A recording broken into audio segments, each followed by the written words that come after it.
All right, welcome back. This is part two of my Stella by Starlight chord melody video, which is part of my series of how to break down Stella by Starlight.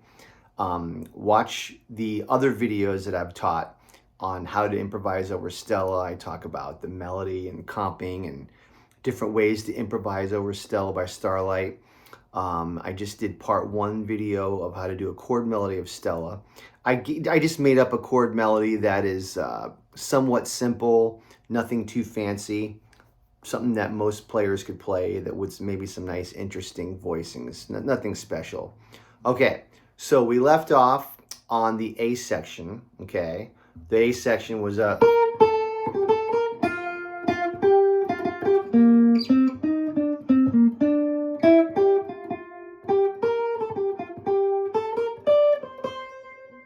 That's the A section. So now we're on the B section.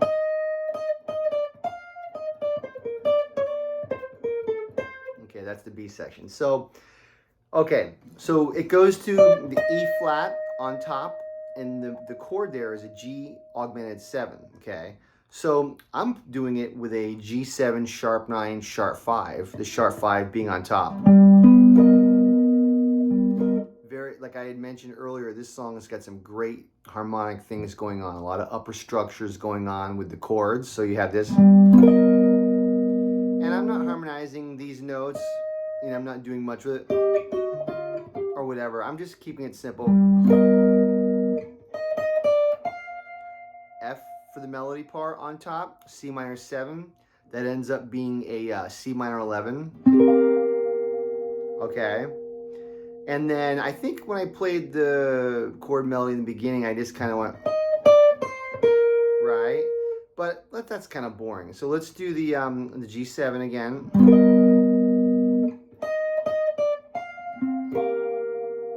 Okay. And then the melody goes E flat, D, C, B flat. Let's do something with that. Let's do a C minor 7 here, but let's do it with a minor major 7 like this. And let's go maybe something like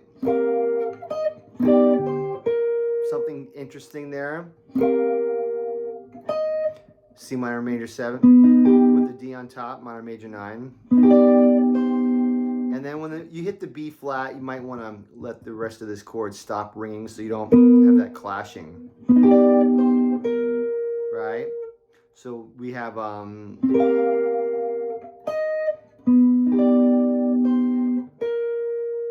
okay, then the melody's D natural with an A flat chord, which is interesting because what that is a sharp 11. Now, you could do the sharp 11 like this, A flat 9 chord with the D on top. But because the frets are a lot smaller up there, it's kind of hard to get all those notes squashed in there.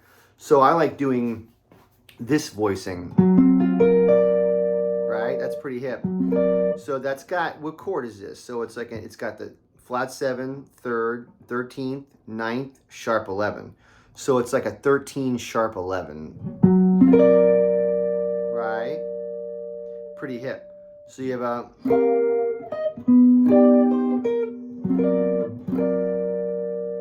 then the melody goes C, B flat, A. Okay, so I'm doing the A flat, 13 sharp 11. I think when I did the earlier one, I went. So we have this, then you have the C over here, and what I'm doing here is kind of an A flat 7 sus. It's kind of a chordal fourth voicing with the C on top. Okay, interesting chord. To an A natural. That's a weird melody because it goes to an A natural, but if you look at the music, it's over an A flat 7. So that gets pretty out there,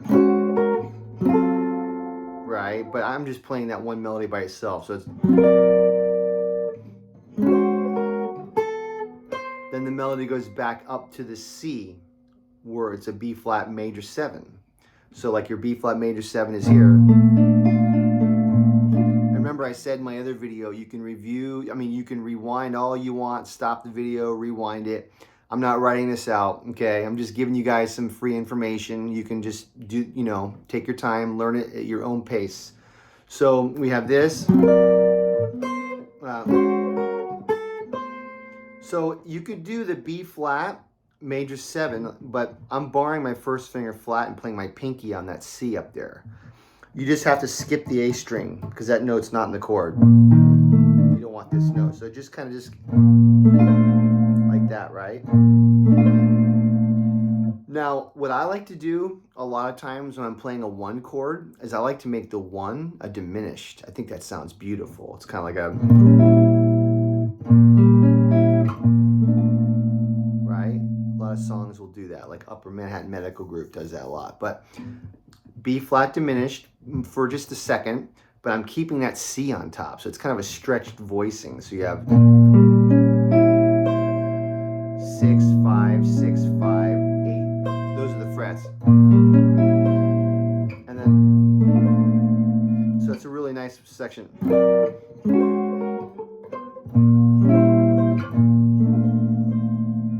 Pretty nice, right? All right, so then we're continuing with the last A. Just like the beginning, if you learned part 1, this is just like the beginning of the song. E minor 7 flat 5, A in the melody, bass note E, and then A7 flat 9 with the A in the bass, melody, right?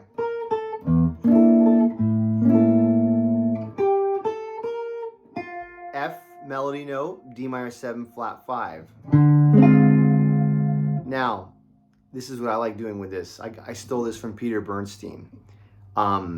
Sometimes when you're playing a chord, you can have one of the middle strings open, which gives it a really interesting voicing. This is something that piano players can't do. They can usually do everything a guitar player can do.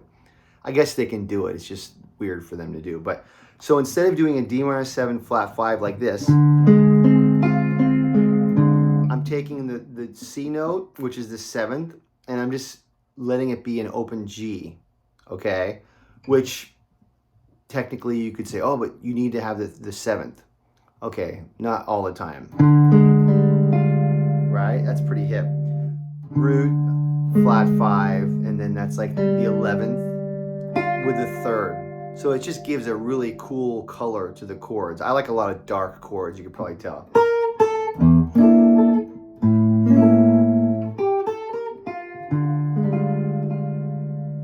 And then I'm doing the G7, the same one, the D up here. I'm going, right, G, and then a D flat triad with my pinky. So that's a flat 9, sharp 11, 7th. So D minor 7 flat 5, F in the melody, and then G7 flat 9. Playing the melody there, right?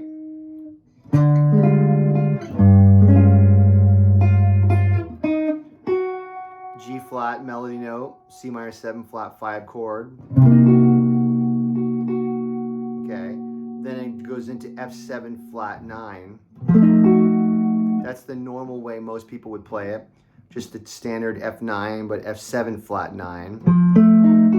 That voicing. Okay, so you're going.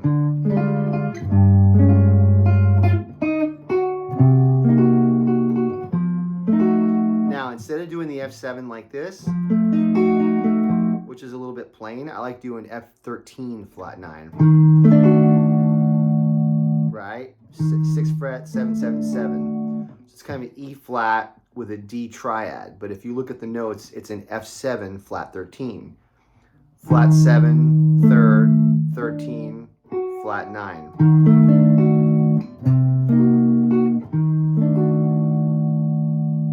Right? And then, but I kind of like always having inner voices moving. I did that earlier. So maybe going, so like F7, F13 flat 9, and then I'm moving the 13th to a flat 13. Okay, that looks like an E minor 7 flat 5 chord, which it is, but in this instance, it's actually an F7 flat 9 flat 13, right? So it's like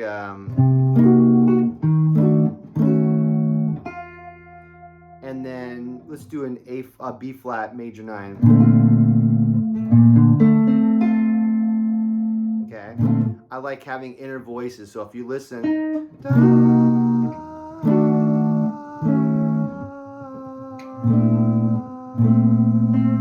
right? B flat major 9, root 7th, 9th, 5th. That's the melody note, right? That's really nice there.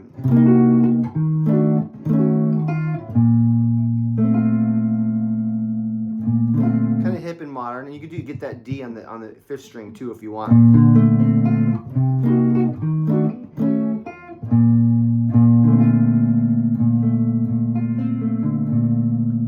Okay, so that whole the whole B section we did. It's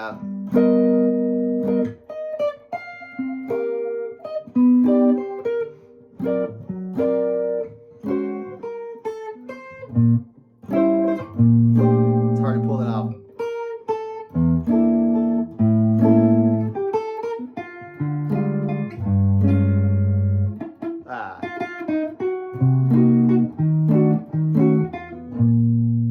Up.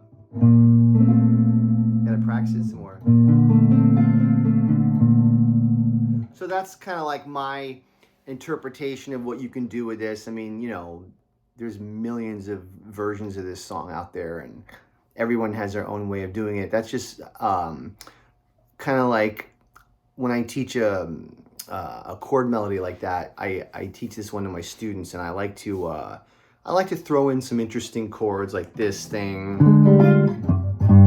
Instead of going, or you know, I like to just give little variations just to make it a little bit more interesting, you know.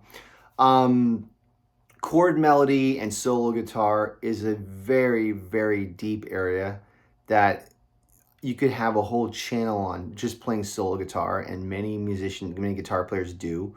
You know, I play solo guitar occasionally. I'm okay at it, but it's like not my major forte. But I like chord melodies. Sometimes when I'm practicing, I like to just sit down with a tune. I like to have the sheet music in front of me too, because I can think about it. And what I'll do is I'll like make up a chord melody, like a real basic one, something that's, you know, what I would call like functional, you know, just something you bust out really fast.